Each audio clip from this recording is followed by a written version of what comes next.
I'm at the Owl's Head Transportation Museum in Owl's Head, Maine. Today is July 23rd, 2011, and I'm here for the Antique Truck and Tractor Show being held today. I'm starting out here looking at two fire trucks. One's a 1937 Buffalo, and the other is a 1924 Graham Brothers / American LaFrance. The Buffalo is particularly interesting to me because I'm the caretaker of a 1927 model. I'm going to take a little walk around this truck, check it over, see if I can get a close-up of the pump on it.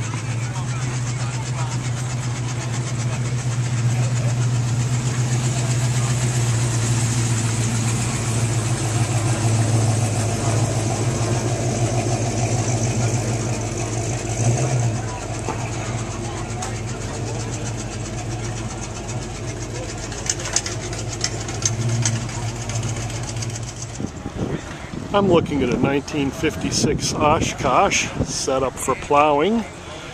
If you've got a lot of snow to deal with, this is the unit that you'd like to have. Next to it is a 1961 International Harvester Model 230 10-wheeler dump truck. This is a 1941 Coleman dump truck set up for plowing. Not a very common truck in this area these days. We're going to take a little walk in here, kind of take a look. It's got a Buddha engine in it. Let's see if we can get a little close-up of it here. Again, not something you see every day, even at the antique truck shows. Now we have the tractor parade, which was led off by a Ford Model AA Doodlebug, followed by a Farmall Cub and a small Gravely. Next up comes a John Deere Model 820 diesel.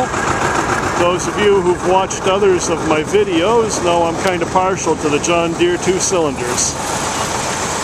Another Farmall Cub and a Ford 8N. Here we have a Farmall unstyled Model F20, followed by a rather unusual tractor, a Waterloo Bronco. Here come a few more of the green and yellow machines. First one's a Model B, followed by a Model A,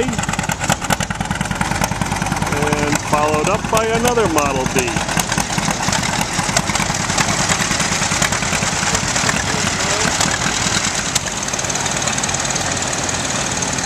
Next going through is a Case, and that's followed by a Massey Harris propane-driven tractor.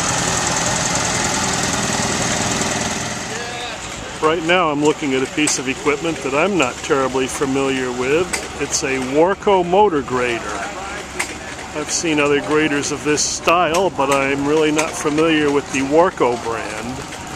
It's missing the grader blade, but there was one on there at one time, I'm sure.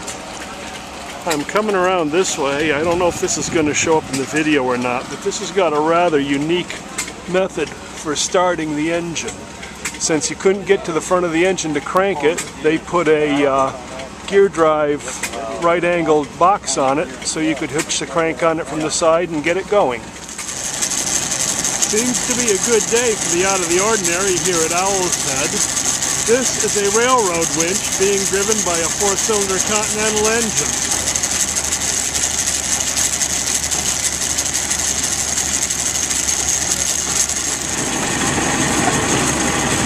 This is a view of the gearworks on the railroad winch.